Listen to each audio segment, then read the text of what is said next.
Namaskar to all of you. I'm extremely happy to be part of this great session on this wonderful day of biodiversity, along with Srinath Reddy and Vardhanaji and other scholars. I cannot forget the presence of a great leader who just left us one day back. And I was very closely in certain point of his life associated with him. And in 2009 or 10, when he was not physically well and he was not in a condition of moving, and he was brought to me in a wheelchair, and I could be of useful to him through Ayurveda, and I treated him for 1 full month in my hospital in Bangalore, and he was so happy and so blessing. 3-4 times he touched on my head and blessed me in his own words. And I visited with Dr. Suresh Kumar later in 2018 at his house, and he was so keen even that point of time. And his ardent love and his devotion and his passion to nature and people who are working towards that was something extraordinary. So remembering this great soul on this day, we would like to dwell into Ayurvedic perspective on biodiversity and One Health. And I believe probably Ayurveda is the first science who has gone beyond One Health in terms of fellow beings who are living with us, who are active and who are visible. But we have gone beyond that, and we have found and we have established through a scientific paradigm how everything is connected. It is not living being, animals, not only Ayurveda, any Indian science. If you go to the Vedic sciences, if you go to the further recent Bhagavad Gita kind of spiritual sciences, if you go to the earlier treatise of Charaka Samhita, when you come to the latest treatise like Vakpada, everywhere we can see this link, which never connects human being as the center point, but human being as a part of this nature. I should say humble part of this nature. This arrogance came, I think recent, this arrogance of human being came in recent. And if you look into the literature of Indian tradition, starting from 5000 BC to today, which is not only in Sanskrit language, in regional languages, in people's own understanding. If you go to the village people and talk to them, the way they consider nature is something entirely different. And they consider nature as a part of their body or extension of their body. That much ardent and strong is their belief system. And our belief system doesn't come from vacuum. The belief system of the culture of a civilization comes from its background. So the Shastras, the textbooks which was written, which was used, are the basis from which this culture evolves. This is the starting point I want to say. Because when we say, for example, genetics, everyone jumped into genetics. Then came the epigenetics, like Dr. Reddy told, how important is epigenetics, which can influence the genetics basis of the human being, and it can decide whether the genetics should come out or should sleep. It should express or not express. So this kind of power is there in the epigenetics, and Ayurveda has been telling epigenetics is more important. Bali Purushakaro hi Daivamukhadi Vartade. Why I am giving you this kind of points in the introduction is that to tell that there is a vision, and there was a vision, which has undermined, which has not even picked up by people in the mainstream thinking because of their ignorance of a culture that existed, or because of some reason this paradigm of science didn't come into the mainstream. So that is very important. People, when we say, many times we people tend to, these people are always telling about the past and what is your contribution percent. This is the reason why there could not be any contribution, because this has not come into the mainstream. So we say that the quality of the environment in which we live. And for that, to live healthy, we need a healthy environment. So people depend on biodiversity in their daily lives in ways that are not always apparent or appreciated.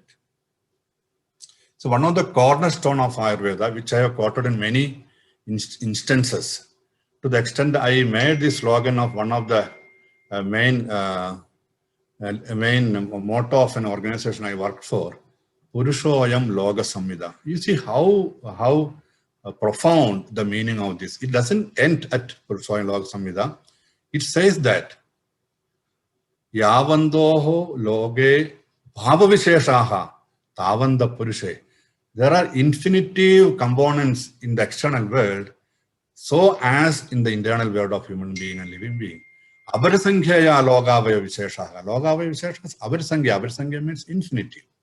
So this much of connection has been made as the basis, and we extend human body to all animate and inanimate objects in the environment. That's the basis of Ayurveda.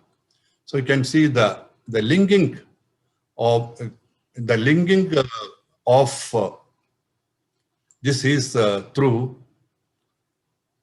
Panchamahabhuta. And Ayurveda always considered that the capacity to influence the ecosystem. So you can see when we talk about the contagious diseases, infectious diseases, it doesn't say it is just merely because of the distortion of the environment, the distortion and this imbalance of the water, air, and earth. It starts from the minds of the people who govern, the minds of the people who influence. That is what the starting point, and it starts from adharma.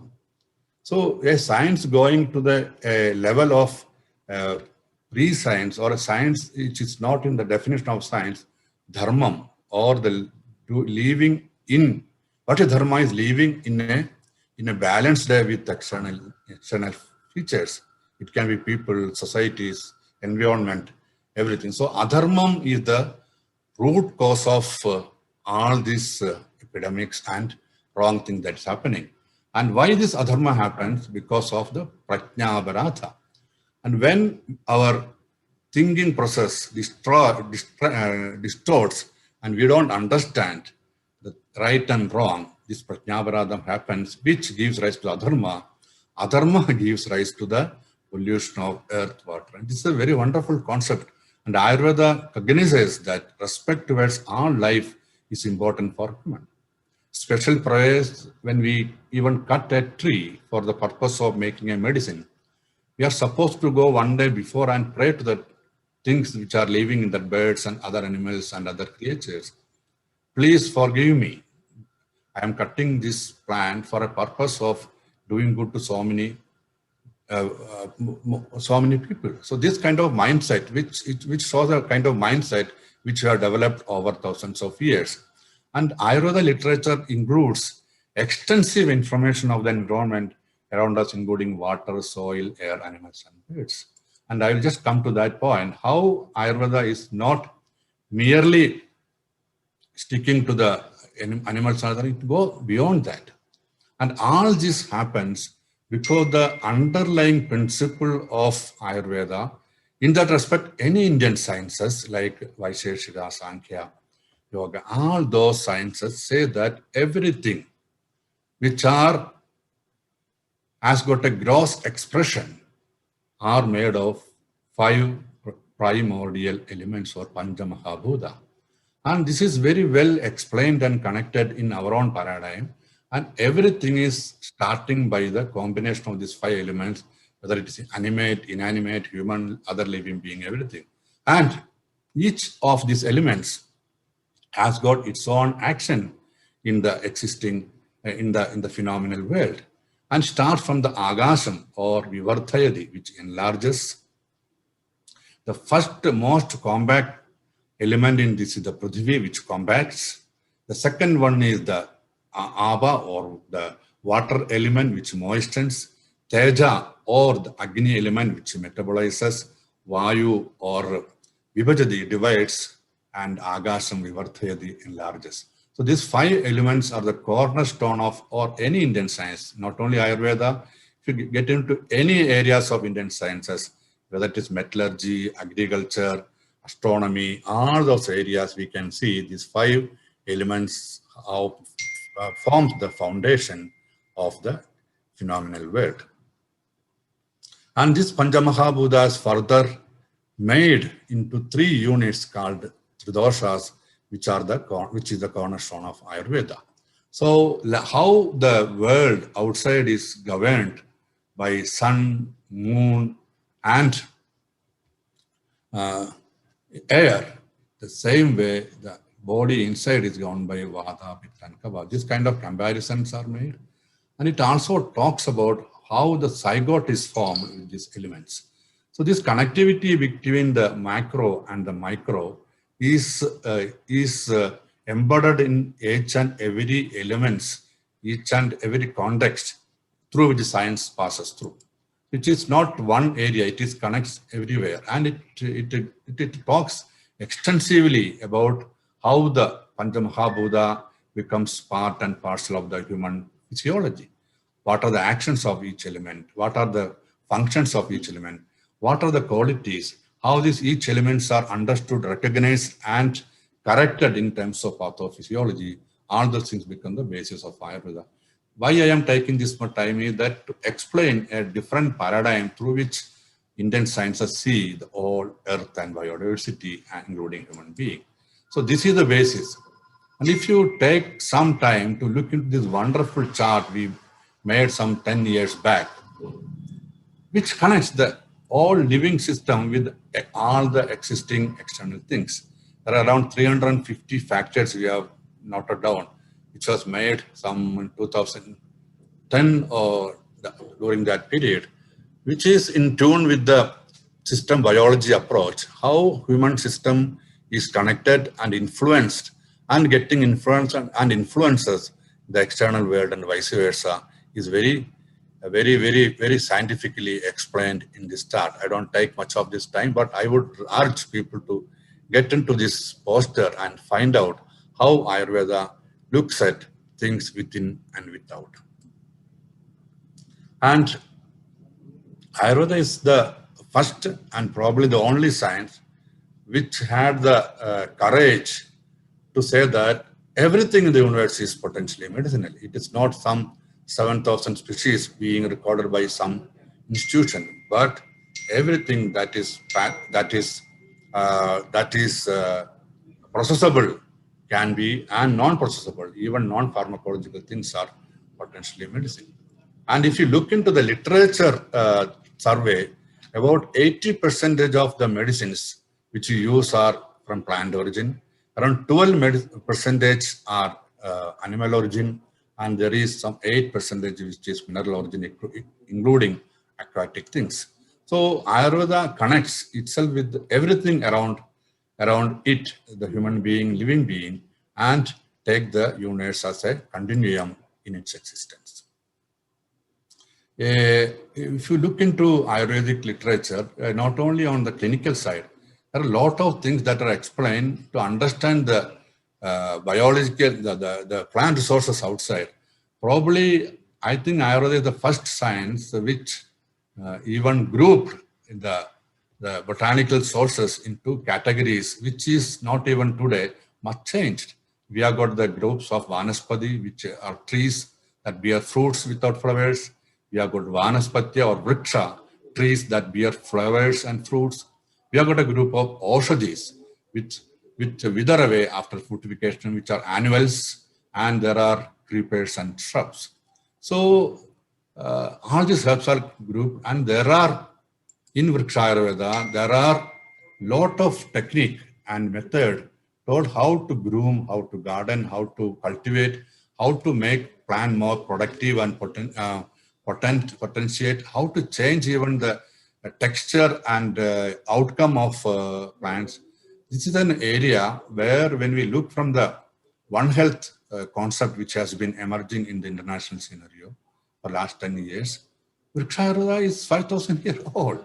And the first text has come into existence during Shalihotra's time, who wrote about diverse aspects of plant species, including seed germination, irrigation, fertilization, protecting plants from natural calamities, cultivation and maintenance of gardens, plant propagation, etc.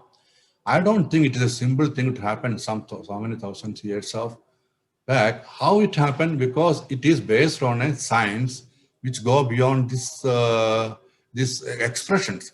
These are all expressions of a great science which are making the individuals who are handling that to come with things which are useful for other aspects also. So we have got humans Ayurveda, we have got Vriksha Ayurveda, and we have got Visha Ayurveda, so many methods how to make seeds, how to propagate through seeds, how to propagate through roots, how to do cuttings and grafting propagation, all those things, agrabija, even from leaves propagation through the plants like bija parni, etc. All those things are very extensively explained in granthas written thousands and hundreds of years back. I think this is a very important aspect for us to understand how to even nourish a plant which is weak, which is anemic in our own language, or which is not growing the way it should grow, how to help that plant to grow from natural collections, and how this kind of external nutrification has been propounded by Ayurveda. This I am just giving you as an example. And Kunabajala is a very well-known practice in people who are doing in organic farming today. And Ayurveda classifies different kinds of meat of animals, birds and other edible, non-vegetarian items according to the habitat of the animal. It gives about its qualities in terms of its physiological function and how it changes by different processes, samskara karmas, how it is good and how it is not good, what type of people should take it, what kind of people should not take it, how to take it, how much to take it, which season to take it, all this become part of this great science. And one of the specialized branch which is not much known to general public is the area of Pasu Ayurveda. I don't think Pasu Ayurveda alone is one thing. There are Pasu Ayurveda has got different branches that I will explain. And there is something called Pakshi Ayurveda. And in Susruta, I don't get into text so far, there is a mentioning of different kinds of fever that happens in fishes living in the rivers. So that much detail we have gone. We have got literature for this starting from Atharva Veda to the latest work. So veterinary science does find dimension not only in Charaka and Susruta, even Hadya Samhita, which are not so popular. So the first reference of Pasu Ayurveda comes in Atharva Veda. And in post, you can see all the roots of many of the Indian sciences start from one of these Vedas. And it explains there is Panchakarma told for human being. And it gives measuring of Vasti, a kind of enema that we apply, we give in different conditions, the quantity, the time, the type, all those are explained in different techniques of Ayurveda. The physiopathological concepts remain the same as human beings. So when you get into Pasu Ayurveda, the pharmacological definition of the medicine remains same, but how to give quantity and other things depending upon the nature of the animal you are treating. So probably the caregivers for animals and humans were the same before it branched as a separate specialization. So Pasu Ayurveda is a great contribution of Ayurveda. And why we consider that a plant substance is active in pharmacologically, because there is a science behind that. And it says that some of the actions of the plant is through its rasa, some of it through its virya, some of it through its guna, some of it through vipaka, some of it by prabhava. And each has got an order of action in the body. And each plant which are used in Ayurveda are extensively explained using this formula of Rasaguna Virya Vibhaga Prabhava. This is the action that is explained in any plant we get, we have to put in the framework of Rasaguna Virya Vibhaga to understand its action in the body, and it helps. The succeeding components component overpowered the preceding one, that is the action. That is, guna is more powerful than rasa. So this in turn can be interlinked with the macro characters of the substance. This is how we develop the pharmacology of Ayurveda. I don't go much of the details, but I want you to know that the Mahabhutas, 5 elements, is connected to rasa, is connected to dosha, and it is connected to all the Panchamahabhutas. Rasa, all are interconnected. This is a science which we use when we get a new element to be treated, when a new particle to be treated. We have to put through the crux of this framework to understand that material better, how it works in the living system. We can explain and gunas and the thing of Panchamahabhuta. I don't go to the details, but I want you to know that there is a science behind this action of Panchamahabhuta elements in the body, that is through the Rasaguna, Vira, Vibhaga, Prabhava that has been explained. And each material, whether it is marine, whether it is terrestrial, or it is moving, or it is living, everything can be explained using this formula of Rasaguna, Vira, Vibhaga. And when we talk about the health of the human being, living being, small creatures, even including birds through Paksha Ayurveda and other marine elements, we have tried to understand how the ecosystem around us are existing, what is the characteristic, and we have divided, Ayurveda is divided into 3 main parts, and any geographical area can be put under this definition of Jangala, Sadharana and Anoba. And we say that each of this area, as explained, are characterized by different kinds of species which dominate that area, and different kinds of water bodies that dominate area, different kinds of climate that overpower that area, and different kind of soil type that are seen in that area. All are taken into consideration. And Ayurveda says how to select a place of living depending upon the prakriti of a person, and which are the type of plants that it can grow should be cultivated in that area also is being explained. This is an extension of One Health concept, which I want to say. But we don't limit ourselves treating the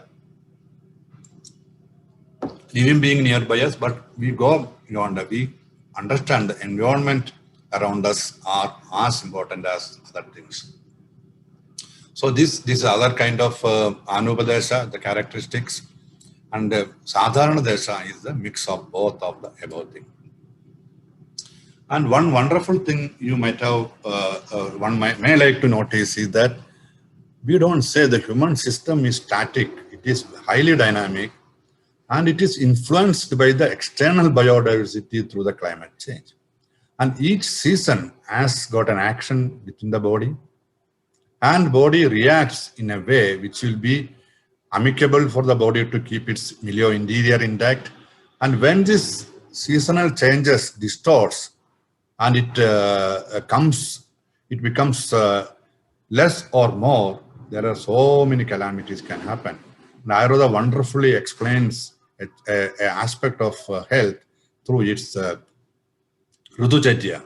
And Dinacharya and Rutucharya are 2 important components of Ayurveda, which makes the body competent enough to live in any ecosystem if that body understands how to react and accommodate changing influencing factors in different times. And the different methods of interpretation or interference by physicians also are told when the morbidity goes beyond climatic correction by food and lifestyle changes. Then the Panchakarma like Nasya, Virejana, Vamana, this chart very beautifully explains how the different seasons influence the body, how body can be corrected by correcting the Vata, Pitta, Kapha, the doshas within the system. So it cognizes how changes in the external milieu can affect the internal milieu, and understanding the qualities of each season that can help one to reduce any adverse health effects. I don't think our science has reached to this level of understanding, micro-analyzing the influence different subtle and gross elements outside the world can influence the body. And we consider water as H2O. Water is not a chemical entity, water is a living thing. And we Ayurveda divide this biodiversity of water according to place of origin, the type of water collection and the flowing pattern and its origin and which direction it flows.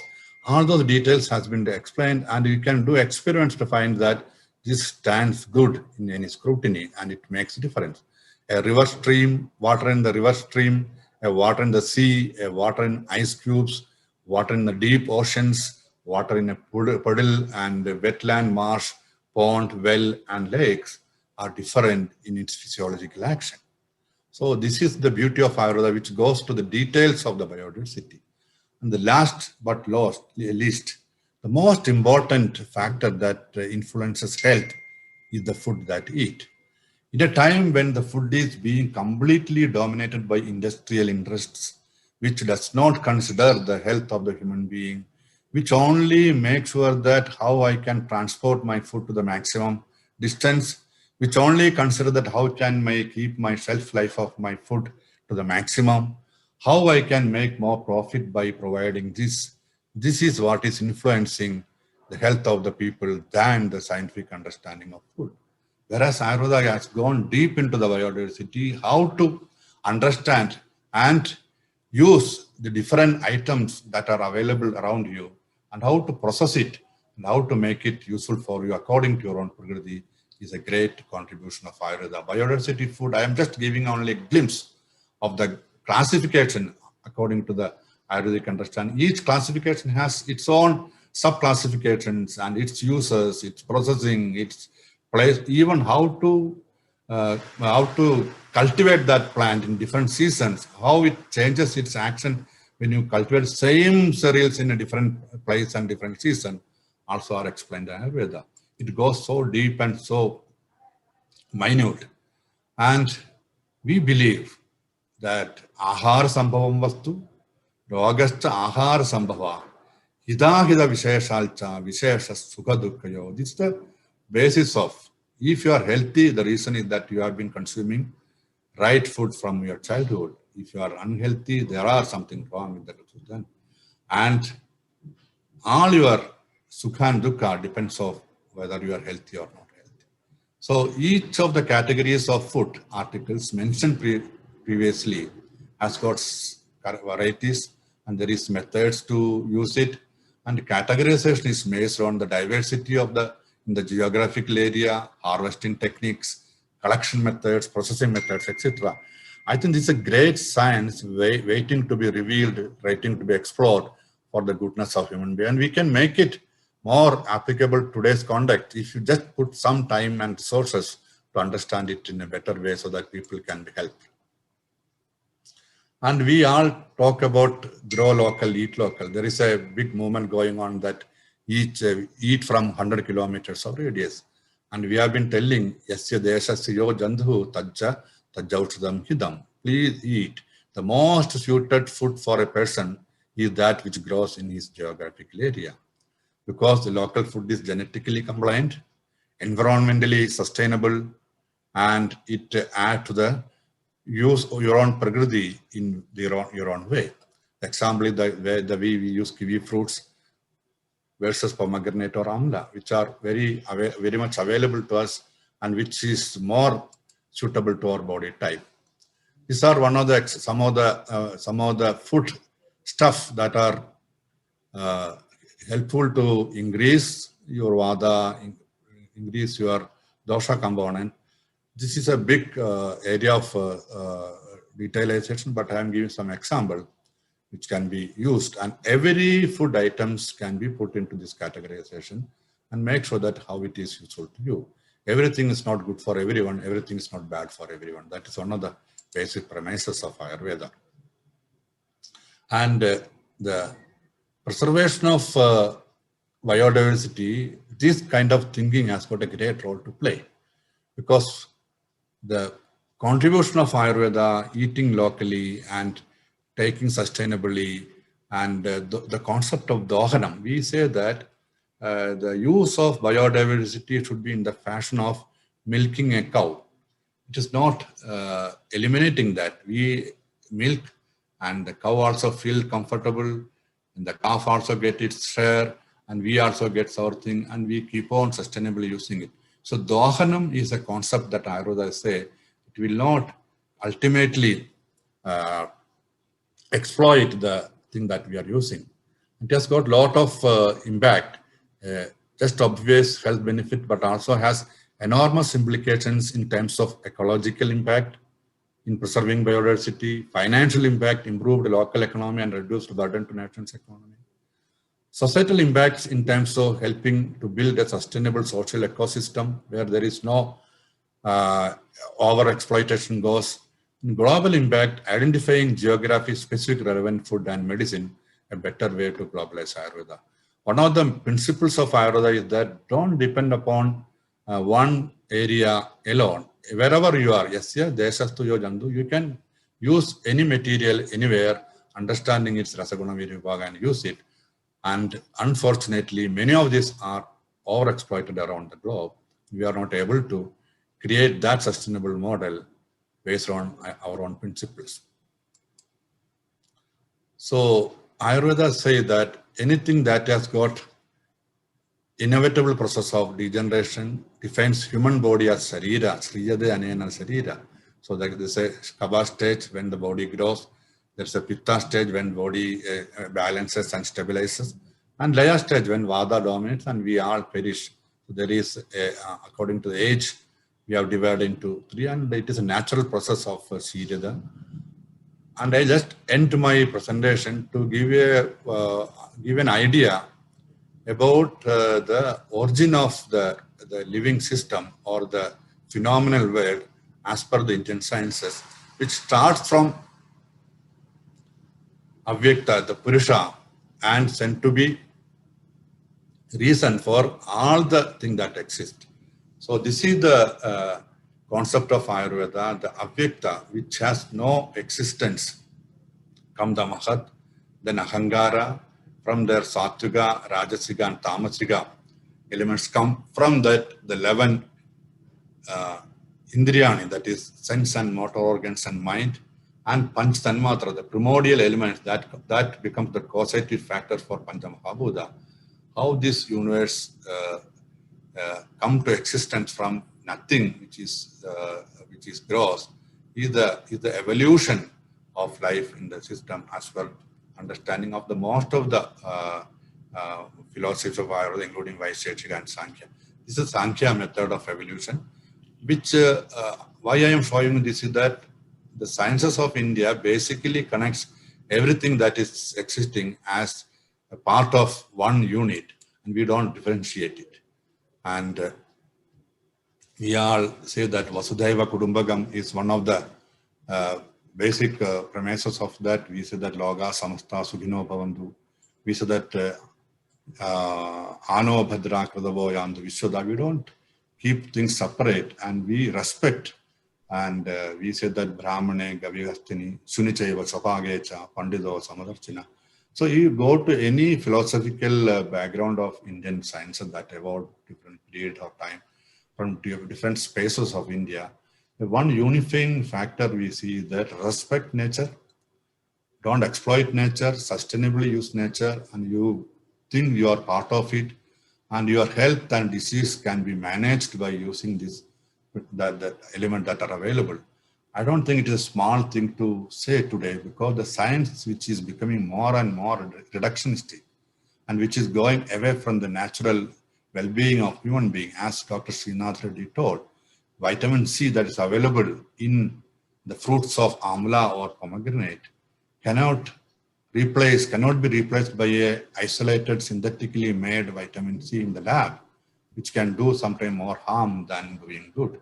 So this holistic perspective where we don't separate one unit from other, we see that one thing that action in the body can influence other parts. That is the basic principle. We respect, and I believe this kind of a silent sentinel kind of an attitude of Ayurveda is what we are all not recognizing.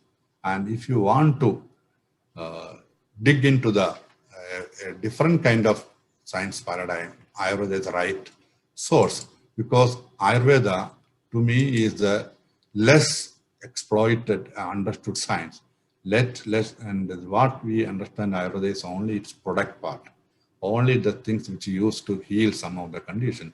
But Ayurveda is far, far above. And one of very important philosophical advice that Acharya gives to us, that take the middle path, don't go to extreme.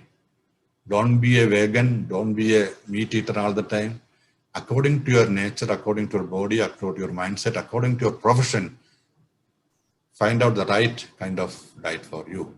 And always Atmaval Satatam Pasyel Avikida Kilipil. Piviliga and Kida are the lowest form of physical existence. Please look at them also as your own reflection.